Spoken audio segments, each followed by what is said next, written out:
आमच्या संतोषला कोणत्या पद्धतीने मारलं हो तुम्ही? सलग 4 तास याचना करतोय तो, विनंती करतोय, बाबा हो मी तुमचे नाव कोणाला सांगणार नाही, मला मारू नका रे, मला मारू नका. मला पाणी पाजा, पाणी पाजा म्हणल्यावर ह्यांनी दुसरं काहीतरी पाजलं हो, ज्याचा उल्लेख मी करू शकत नाही. इथं माझ्या माय मावल्या बसलेल्या आणि धाय मोकलून रडत होता माणूस. त्याचे व्हिडिओ कॅसेट काढलेत आणि दुसऱ्यांना दाखवले. बघा याला आम्ही कसं मारतोय.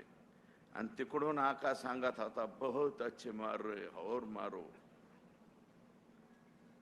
अरे कुत्र्याच्या पिल्लाच्या बाबतीत आमची अशी मानसिकता होती, तुम्ही आमचा संतोष 100 तोंडात मारून चौकात मारून माघारी पाठवायचा ना. ते म्हणले होते, यातला एक प्रतीक घुले नावाचा कोणीतरी आरोपी म्हणला होता, माझ्या 2 तोंडात संतोषने मारल्यात, त्याच्या अगोदर संतोषच्या तोंडात मारली. तो म्हणाला होता याचे कपडे काढून केज मध्ये हिंडवीन. मान्य होतं, त्याचे सगळे कपडे काढून तुम्ही त्याला केज मधून त्याची धिंड काढायला पाहिजे होती, पण ह्या पद्धतीने मारायला नको होतं.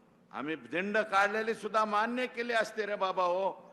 तुमच्या मनगटात जोर जास्त आलाय, तुमच्याकडे पैसा जास्त झालाय, तुम्हाला माज आलाय पैशाचा. आम्ही तुमचा माज बघून घेतला असता बरं का, आणि शांत चित्ताने सहन केला असता, पण तुम्ही आमचा संतोष त्या पद्धतीने मारला. सोमनाथच्या बाबतीतही तेच घडलंय. त्यातल्या एका अधिकाऱ्याला सस्पेंड केलाय, पण सोमनाथच्या घरच्या लोकांची मागणी तो रिमूव्ह फ्रॉम सर्व्हिस झाला पाहिजे. रिमूव्ह फ्रॉम सर्व्हिस मध्ये सुद्धा तो राहिला नाही पाहिजे, ही त्यांची डिमांड आहे. अरे संतोषचा हसू बघा ना, हे पाठीमागचा फोटो बघा, सोमनाथचा बघा. LLBच्या 3rd इयरला हे लेकरू होतं. हा मुलगा, याचा हसरा चेहरा बघा. याचा हसरा चेहरा पाहिल्याच्या नंतर तुम्हाला वाटतं का हा कोणत्या अंगाने गुंड होऊ शकतो म्हणून? कुणाला तरी धोकेदायक हा माणूस होऊ शकतो का? माझा सवाल आहे तुम्हाला सगळ्याला या सभेला. कुणीतरी उठून मला सांगा ना हो, याचा चेहरा गुंडागर्दीचा दिसतोय. चेहऱ्याहून सुद्धा माणसं ओळखतात येतो. यंड गंड मेंड रुंडू तसले चेहरे. याच्या चेहऱ्यावर एखादा टाका पडलेला आहे का? याला कुठेतरी फायटर लागलेला आहे का? यापूर्वी तुम्ही फायटरनं मारलं, कुकरीने मारलं, कत्तीने मारलं, त्याला कशा कशाने मारलं. टीव्हीवरती पट्ट्या आल्यात ना. इतकं मारायला तुमचं काय केलं तरी बाबा हो. फक्त तुमच्या खंडणीच्या आडव्याला आलता आणि दलिताच्या पोराला मारलं म्हणून आडवा उभा आहे. दलित समाजाचा पोरगा आहे तो, ज्याने शुक्रवारी फिर्याद दिलती. या कंपनीने, अवादा नावाची कंपनी, यांनी शुक्रवारी फिर्याद दिलती. त्यांची फिर्याद घेऊ नका म्हणून ज्या माणसाचा फोन पोलीस स्टेशनला आलेला आहे, माझी विनंती आहे SITला आणि SP ला की ज्याने कोणी फोन करून सांगितलं यांची अॅट्रॉसिटी घेऊ नका आणि यांची खंडणीचा गुन्हा घेऊ नका, तो याच्यातला प्रमुख आरोपी झाला पाहिजे. आणि त्याचं नाव आहे आका. मी जे आका म्हणतो ना, तो आका आहे. आकाने सांगितलंय इसका फिर्याद नाही घेणे का. आणि त्या आकाचं सुद्धा बोलणं झालं असेल तर आका बरोबर आकाचा आका सुद्धा घ्यायला पाहिजे. कुठं? बिन भाड्याच्या खोलीत. तिथं भाडच नाही. इकडे लय वंगारे हाणतात लोक, हम ऐसं करेंगे तैसं करेंगे. आणि जेव्हा जिल्ह्याच्या त्या ह्याच्यात जातात ना, बराकीत, गरम बराकीत गेल्यावर कळतं आयो नको रे, यांना जरा गरम बराकीत जाऊ द्या. इथे माझे पोलीस बांधव उभा आहेत, त्यांना माहितीये बाहेर किती बी टरटूर टूर करतात, पण त्या बराकीत गेलं आणि संध्याकाळची गरम लागले की आम्ही बी गेलेलो आहेत. पण शेतकऱ्याच्या आंदोलनात आई शपथ आहे बाबा, चॅप्टर सुद्धा नाही तर SP साहेब धुंडाळीताना आमचा पत्ता. शेतकऱ्याच्या आंदोलनात आम्ही गेलेलो, दुधाच्या आंदोलनात गेलोय, बँकेने शेतकऱ्याला पैसे नाही दिले म्हणून आम्ही गेलो. त्या बराकीचा अनुभव आम्हाला आहे. जेव्हा तिथं गेलो गरम हवा लागते आणि जेव्हा शेजारी एकदम डेंजर गुन्ह्यातले गडी शेजारी आले, याच्या शेजारी कसं झोपायचं म्हणून भ्याव वाटतं, तेव्हा कळतं ही गरम बराकीत जाऊ द्या. हे जी पिलावळ आहे ही बाहेर ठेवण्याच्या लायकीची नाही. म्हणून मुख्यमंत्री महोदयांनी सगळंच ऐकलंय, आमचं सगळं ऐकलंय. फक्त आता एक ऐका साहेब, 7 जणाला मोका सुद्धा लागलाय. मोका लावतो म्हणले, 10 लाखाची मदत देतो म्हणले, दिली.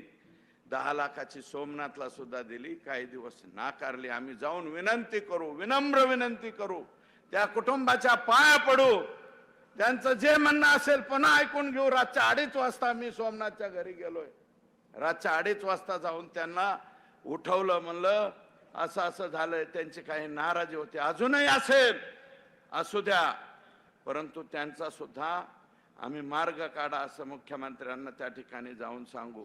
7 जणांना आज मोका लागलाय, राहिलेला 8वा सुद्धा मोकात गेला पाहिजे. 8 अटकेन 7 जणाला लागलाय. 302 सुद्धा, त्याच्यामध्ये सुद्धा हा आका आहे. आका म्हणत असेल मेरा कुछ संबंध नहीं है, तूच तो मेन है. आणि वरचा आका 19 ऑक्टोबरला स्वतःच्या बंगल्यावर, सातपुडा बंगल्यावरती बैठक ज्या मंत्र्यांनी घेतली तो ह्याच्यातला आरोपी नाही. हे कसं मला समजून सांगा ना पोलिसा हो. पोलिसांनीच मला समजून सांगावं की ऐसे उसकी वजह से ऐसा होता आणि उसकी वजह से तैसा. दाखवा. संतोषची हत्या राहिलेल्या 1.5 कोटीसाठी झालेली. 50 लाख तर ह्यांनी इलेक्शन मध्येच घेतले. फक्त 1.5 कोटी राहिले होते. त्या 1.5 कोटी, अरे आम्हाला सांगायचं ना वाल्या काका, तो आम्हाला सांगायचं. 1.5 नाही 3 गोळा करून दिले असते आमच्या संतोषसाठी आम्ही, बर का. आणि मी तुम्हाला विनंती करतो, नुसतं येऊन भाषण ऐकू नका, कोरडं हे देऊ नका, काही ना काही मदत या दोन्ही कुटुंबियाला द्या अशी माझी विनंती आहे तुम्हाला. का मदत द्या. मी दुसऱ्यांदा आमदार झाल्यावर माझे वडील गेले, दुसऱ्यांदा आमदार. त्यातल्या बाबतीत राणादादा नशीबवान आहेत. अजूनही पद्मसिंह पाटील साहेब आहेत, त्यांच्यावरती आशीर्वादाचा हात आहे. आमचं ते छत्र लवकर हरपलंय. 2दा आमदार झालेला बाप, त्याला 6 महिने खालतं का वरतं कळत नव्हतं. अरे ह्या लेकराचं वय किती आहे रे, 12वीला आहे, आणि हे दुसरं लेकरू 5वी 6वीला आहे. यांच्यावरती काय बेतलंय. यांच्यावरती प्रेमाचा हात तुमचा सगळ्याचा असू द्या ही माझी विनंती आहे तुम्हाला. अरे ते काय बोलतोय बबन खेडकर नावाचा माजी सरपंच, बघा. नसली बघितली मुलाखत, 3 का 4 मिनिटाचं आहे, तेवढं जरा ऐका, माझी अशी विनंती आहे.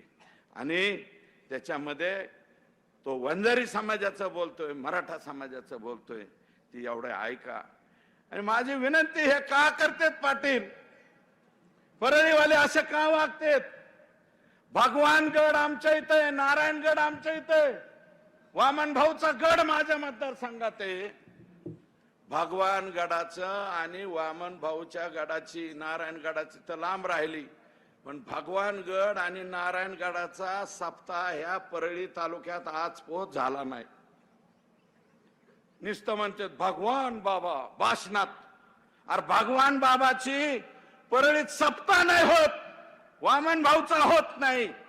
महाराज, दोन्ही महाराज आहेत आमचे, भगवानगडाचे शास्त्री महाराज आणि विठ्ठल महाराज, दोघांना परळीत बोलावलं जात नाही.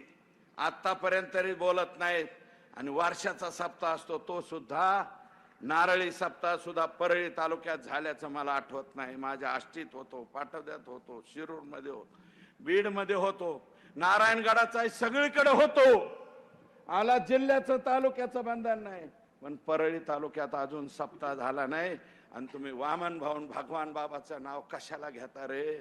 माझी विनंती आहे तुम्हाला, या विभूतींची नावं घेऊ नका, तुम्ही त्यांचे विचार पाळत नाही.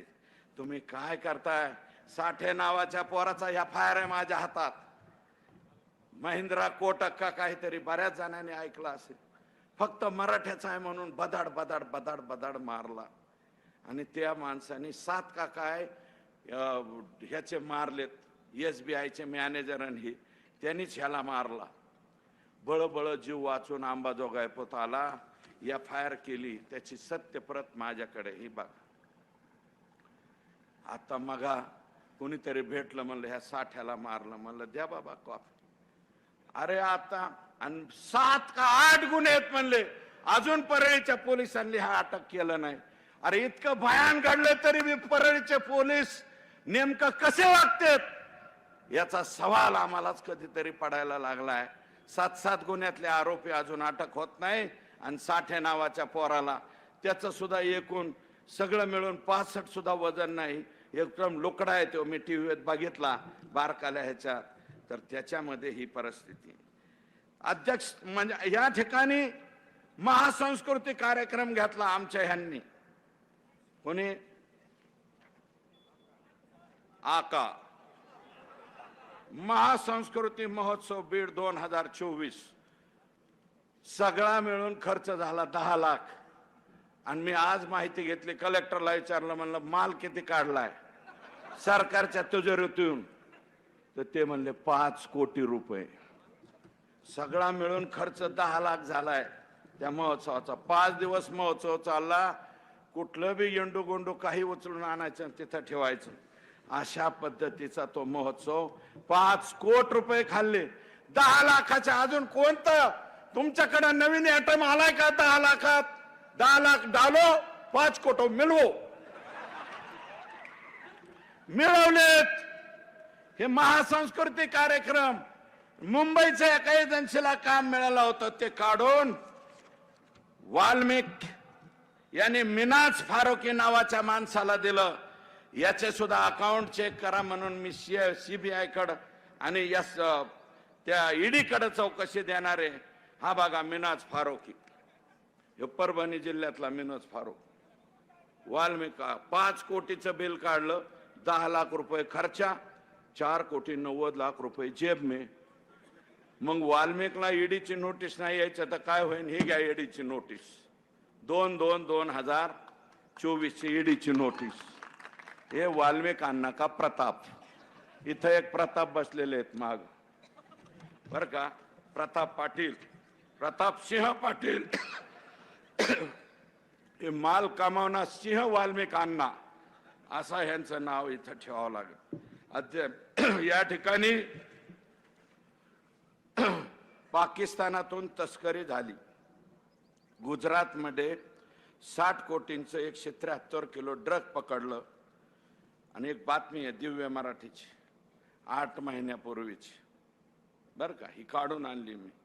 तुम्हाला सुद्धा टाकतो, तुमच्या खासदार ओमराजेंना टाकतो, आमदार आमचे राणादादा असतील, स्वामी साहेब असतील, सावंत साहेब आले नाही, त्यांचं स्वतःचं ऑपरेशन आहे. मला वाटतं त्यांचा पुतण्या का कोणतरी आलेला आहे, पण त्यांचं ॲक्च्युअल हार्टचं ऑपरेशन तिथे आहे, त्याच्यामुळे ते आलेले नाहीत. मला स्वतः तर ते बोलले यांना असं असं परिस्थिती आहे. याच्यामध्ये ड्रग महाराष्ट्रातील तिघांसह 5 अटकेत. 3 दिवसात 890 कोटीचे ड्रग जप्त. दिव्य मराठीची बातमी, दिव्य मराठी पेपर, हा पेपर बघ. आणि हे इंजेक्शन आहे. ड्रग म्हणजे कोणतं? औषध नाही बर का, ऐसा लगाने का. आणि रातभर बांगो बांगो बांगो, असल्या पद्धतीचं औषध आहे. दम मारो दम जुना झाला, आता बांगो बांगो सुद्धा जुना झाला. नवीन गाणं मला माहित नाही, मी नवीन पिक्चर बघत. तुम्हाला सांगतो याच्यामध्ये 890 कोटीच्या ड्रग्स मध्ये कैलास सानप, दत्ता आंधळे हे 2 आरोपी अटक आहेत. गेल्या 1.5 वर्षापासून का 1 वर्षापासून त्याच्याबरोबर कोणाबरोबर फोटो आहे? धनंजय मुंडे यांच्या बरोबर त्याचा फोटो. आका, मेन आका. हा फोटो बघा, हा सुद्धा व्हॉट्सअप वरती टाकतो. करा खुलासे, द्या आम्हाला शा. निस्ते शिव्या देतात. यांचे 4-5-10 लोक बसलेले. सुरेश दसच्या आईला असं, सुरेश अर्ध्या माझी आई वर गेलेली, वर असली तर बघ रे माझी आई, मधीच कुणाला तरी वरून बाण हाणायला लावा आणि माझ्या आईला दिलेल्या शिव्या माघारी घ्या. असं काहीतरी हो द्या. शिव्या देतायत, देऊ द्या. धमक्या देतायत. इथं आता म्हणले कोणतरी धमक्या, अंजली दामिनीला धमक्या, कुणाला धमक्या. मला सुद्धा एक मेसेज आला, तुझ्या टिंब टिंब दम आहे का. आता हे कोणत्या मापकाने तपासायचं.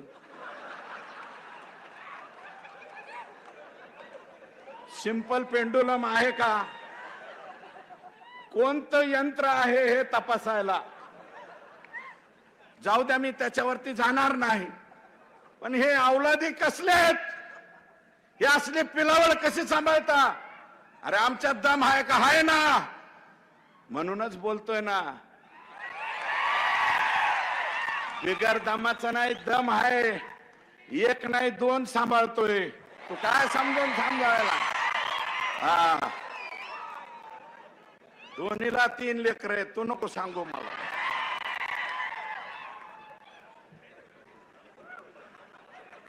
पाकिस्तानातल्या तस्करी बरोबर यांचे फोटो. सारंगी महाजन काय म्हणाले काल परवा, तिचा नवरा कसला बी असू द्या, पण सारंगी महाजनने काय चूक केली. सारंगी महाजन काय म्हणाल्यात ते सुद्धा ऐका. तरी सुद्धा आमचे दादा म्हणते धोरण वयही त्याचा संबंध नाही, असं दादा. सुनेत्रा वहिनींच्या गावातून बोलतो दादा, पद्मसिंह पाटलांच्या गावातून बोलतो, पवनराजेंच्या गावातून बोलतो दादा. तुमचं नातं आहे इथं, तुम्ही आमचे जावई आहात. सुनेत्राताई आमच्या भगिनी आहेत, बहीण आहे बरं का. माझी विनंती आहे दादा, याला काढा राव. याच्या जागेवर कायंदेला द्या ना, ती कायंदे निवडून आलाय ना. शिंदखेड राजाचा उद्या आम्ही जाणार आहोत. दीपक केदार म्हणाले राजमातेच्या जन्मदिनी आम्ही तिथे जातो. त्या शिंदखेड राजाचा आमदार आहे, अजितदादाच्या पार्टीचा, जिजाऊंच्या जिजाऊंच्या गावचा आमदार आहे. कायंदेला द्या, कुणाला द्या, पण हे कशाला ठेवता हो. याचं लय आमचं वाटोळ केलं यांनी. माणसं मारायला लागलाय हो, दुपारून माणूस मारलाय, पुन्हा ह्याला सत्य ठेवा म्हणजे दिवस उगताच मारीन. किती वाईट आहे. एकट्या वालू काकाला कशाला दोष देता. वालू काकाची बॅक साइड कोण आहे हे बघा. आणि हे म्हणतात माझा काही संबंध नाही. असं कसं, हे वागणं बरं नव्ह. आणि बरेच ओमराजेंना विचारा, त्यांची सासरवाडी आमच्याकडेच. डॉक्टर देशमुख INTच्या घरातली आमची मुलगी, मला माहिती आमचे जावई आहेत ते. आम्ही बी त्यांच्या लग्नात सतरंजा उचलायला होतो. MT नानाचं असल्यामुळं बरं का, कारण त्यांचं आमचे घरगुती संबंध, त्या फॅमिलीचे. मुंडे साहेबाबरोबर घरगुती संबंध राहिलेली ही देशमुख फॅमिली कुठे आहे आता, कुठे. अरे माणसं उचलून नेता, पुन्हा त्यांना बी 15 लाख आणि 25 लाख द्या म्हणता. आणि हे असले वाघ आता. ओमराजे, डॉक्टर देशमुख, मला वाटतं दादा तुमचे सुद्धा पाहुणे असतील आमच्या राणा दादांचे, हे देशमुख बर का. तर तू हसू नका, हसण्यासारखा विषय नाही. बाया माणसाची अट्रॉसिटीची केस केली डॉक्टर वरती. उद्याच्याला फक्त परळी नगरपालिकेला निवडणुकीला उभा राहायला नाही पाहिजे म्हणून केस. अतिशय चांगल्या माणसावर सुद्धा खोट्या नाट्या केस रचल्या जातात. हा, अशा पद्धतीने वागतात. आणि तुम्हाला सांगतो काय, अरे कुणीकडे राजकारण चाललंय. अरे संतोषचं भांडण आणि ह्या पोरांचं भांडण, ओबीसी विरुद्ध मराठा भांडण होतं का नाही रे. खंडणी विरुद्ध चांगला माणूस आडवा आला म्हणून आमचा सरपंच गेला, एवढंच भांडण. अरे धायगुडे बोलले बाबा, आम्ही जास्त नाही बोलणार. परत आम्ही बोललो की म्हणतोय लगेच हे जातीवाद. हाके साहेब तुमच्या पाया पडतो, कुणाचं बी उचल घेऊन कुणीकडे बोलत जाऊ नका. आई शपथ तुम्हाला विनंती आहे. अजून ते तुम्हाला 500 मतं पडलेत का 5000 पडलेत साहेब? इथं माडा शेजारीच आहे, इथून पलीकडे. आणि नाही, मला तसली टीका करायची नाही, पण हाके साहेब उचल हा शब्द जरी वेगळा वाटत असेल तर ते मी परत घेतो, पण कोणाच्या सांगण्यावर कोणाचंही काही बोलू नका, हे तुमच्या पाया पडून माझी विनंती. प्रकाश अण्णा शेंडगे तुमचे वडील फार मोठा माणूस होते. या राज्याला बरंच काही दिलंय तुमच्या वडिलांनी. सतत दुग्ध विकास खातं खूप चांगलं चालवलं, शेळी पालनाचं मेंढी पालनाचं खूप काम केलं. आमच्या तिथं भाऊच्या धक्क्यावरती सुद्धा शिवाजीराव शेंडग्यांनी खूप मोठं काम केलं. तुम्ही लोकसभेला उभे राहिले, तुम्हाला 8,550 एवढेच मतं पडले.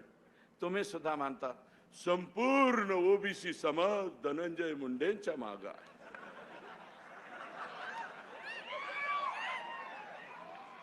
ओबीसी समाज संपूर्ण मागे, आणि हे तर कोण आहेत आता ही बसलेली? फक्त मराठ्याचे आहेत का? आम्ही 4-2 लोक आहेत, पण बाकीचे सगळ्या समाजाचे लोक आहे ना. मग कुठला ओबीसी, कुठला मराठा, कुठलं काय, याच्यात काय राहिले?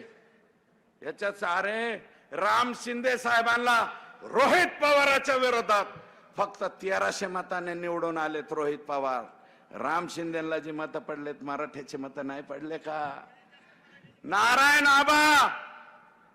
आबा पाटील धनगर समाजाचे फक्त धनगराच्या मतावर आलेत का? आणि संदीप क्षीरसागरचं मतदान किती आहे बीड मतदारसंघात? 400 असेल, नाही तर 4000 असेल, नाही तर 2000 असेल. त्यातलं बी संस्था ह्याच्याकडे नाही, याच्याकडे काहीच नाही. मग हा ना. अरे बाबा, मी ते आधीच सांगितलंय, सगळ्यांचं चांग भलं त्याच्यामुळे झालेलं आहे.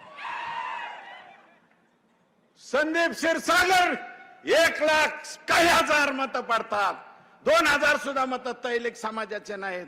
कुठला जातीवाद आणला? कुठला ओबीसी मराठा आणता?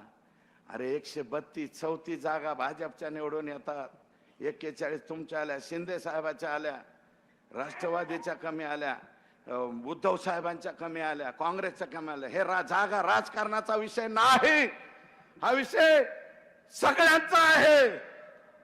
अरे उद्या एखाद्या वडार समाजाचं झालं, आता कायकाडी समाजाच्या पोराची जर अशी हत्या झाली असते तर आम्ही तेवढ्याच ताकदीने इथं आलो असतो, तेवढ्याच ताकदीने बोललो असतो. सगळ्या समाजाचे लोक तुम्ही बघा ना, जातीपातीवर नाही. फुले शाहू आंबेडकरांचा महाराष्ट्र आहे. या महाराष्ट्रामध्ये असं मतदान झालंय. आणि हे कशाला हो धनगर, कशाला मराठा? सगळे आमचेच आहेत. धनगर बांधव आमचेच आहेत, पिवळा आमचा, जय भीम आमचा आहे, सगळे आमचे आहेत. आम्ही सगळे एकत्र आहेत. तुम्ही हे धंदे बंद करा अशी माझी विनंती. बोला बाबा, तुम्हाला काय बोलायचं असतं तर बोला, आम्ही तुम्हाला उत्तर देणार नाही, पण तुमचं जे चाललंय ते बरोबर नाही, एवढीच आमची विनंती आहे. आणि कलेक्टर साहेब 3000 हेक्टर वरती कलेक्टरच आहे तिथं, ह्या दिशेने हे 2 काळे झेंडे त्याच्या मधून जातो. ओंबासे साहेब 3000 हेक्टर वरती परळी तालुक्यातल्या लोकांनी धाराशिव जिल्ह्यात विमा भरलाय. 3000 धाराशिव मधले मेले होते का जिवंत होतात? तुम्ही मेलते तेव्हा परळीहून आले. ते कोणता पर्वत उचलून आणला होता हनुमानाने? आमच्या हनुमानाने अख्खा पर्वत आणला, कारण त्याला ते सापडाना जडीबुटी. तसं परळी से निकल के धाराशिव में आए. खासदार साहेब, आमदार साहेब, तुम्ही सगळे अजून गुन्हा दाखल होत नाही, फक्त सीएससी सेंटरवर गुन्हा दाखल झालाय. एसपी तुमचे काही लागे बांधे आहेत का काय मला सांगा. इथले एसपी, मला वाटतं एसपी हे तुमचं वागणं बरं नव्हतं. आम्ही जिथं सांगायचं सांगू मुख्यमंत्र्यांना, हे एसपी बराबर दिसत नाही. मी 4 दिवसांनी आता आज लेखी पत्र देऊन जाणार आहे. फक्त 22 CSC सेंटरवर गुन्हा दाखल केला. अरे ज्या लोकांनी विमा भरला त्यांचं सगळं डुप्लिकेट आहे, त्यांच्यावर गुन्हा दाखल व्हायला पाहिजे का नाही? मग घेतला SP गुन्हा दाखल करीत नाही याचा अर्थ दाल में कुछ काला है. SP अंदर से कुछ तो ले वाला है अशी मला वाटायला लागलंय. म्हणून माझं म्हणणं आहे इथल्या SP ने त्याची काळजी घ्यावी. दादांची तब्येत खराब, मी अधिकच काय नाही बोलता. संतोष देशमुख, सोमनाथ सूर्यवंशी यांना मायबाप जनता जनार्दन हो जे काय करता येईल हस्ते पर हस्ते ती मदत करा एवढीच विनंती करतो. थांबतो. जय हिंद, जय महाराष्ट्र.